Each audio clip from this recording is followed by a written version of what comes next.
Alright, you guys already know the drill by now. This is a GCC drop, and there is actually a lot to discuss today, so I am going to waste none of your time and get right into it. By far, the most exciting thing to come out of this drop is GCC's new Airborne Grunt, using one of their in-house made Airborne replica helmets. And this is easily GCC's best replica helmet they have ever made. The quality feels identical to Lego. It fits on the head perfectly. It doesn't have weird height fitment issues like the replica P2 helmets. It's got a nice shiny finish on it just like the Lego ones. If you handed this to me and didn't say anything about it being GCC, I would just assume this was an official Lego part. And yeah, the figure for a first figure is pretty simplistic. He's just a regular grunt. But the amount of doors that this helmet has just opened up for GCC is immeasurable, and I cannot wait to see what they do with this mold in the future. For some Skywalkers, we got Shmi and Anakin Skywalker.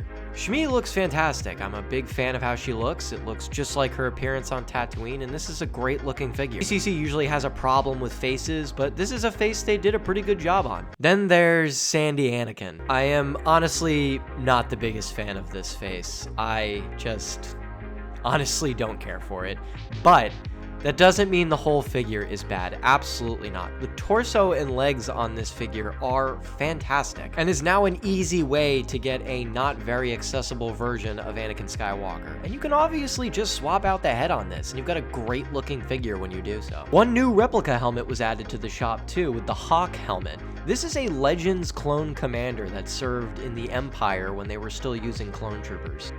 He was a super interesting character that was introduced very quickly in a comic book, and I'm not going to spoil anything about his story. I highly recommend checking it out. But it's a nice simple upgrade to one of Lego's P2 grunts, and I'm really happy to have this in my collection. I thought it was so cool and so out of left field to see them do this character. To wrap things up, GCC also gave us some upgrades to some existing figures. And this leads into my next discussion, which I really wanted to talk about the whole V2 joke with GCC. GCC is constantly upgrading and changing the figures they have, which is fine. I am okay with them recognizing flaws with the old figures and releasing new ones, or releasing upgrades to match current aesthetic choices that they're making, like printed arms. And the Cody, Gray, and Hauser that we're getting this month are a good example of how this is done in a good way. These are extremely minor upgrades to highly desirable characters that GCC makes. So if you're someone who has already purchased any of these figures in the past, you're not missing out on anything, and if you really want the printed arms, you can actually just go buy them separately.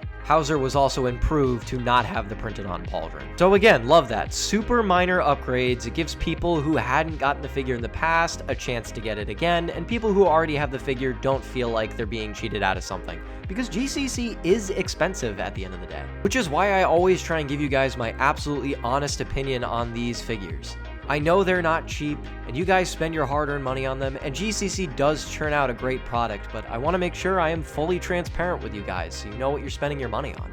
Now, I could see something where the V2 Bly is upsetting to some people. This figure is perfect. It is even better than the original one, which I held in very high regard. He includes minor printing aspects that really improve the overall look of the figure, like the finished offside on his pauldron and the little straps that connect to his comma. They also corrected the color of his arms to be more screen accurate, but honestly, I kind of prefer the yellow ones, but that's more of a personal choice. But this figure is a massive upgrade from one that just came out just a couple of months ago. So I could see how someone who bought the original Bly a few months ago be upset with something like this, but people who didn't get a chance to get that Bly now have the opportunity to get an even better version of it. So I am all for GCC doing things like improving existing figures, but I just wish there was a larger gap between when they did that, because again, I can totally see a consumer being a little upset that they bought that original Bly just a couple months ago just to have this new one come out. But like I said, I'm still a sucker for the yellow arms on the original one, so I honestly may swap them out and put them on this one. But to go ahead and wrap things up, I think this is an extremely solid drop. It gives people a chance to get really desirable figures like Imperial Cody and Commander Bly another chance to buy them.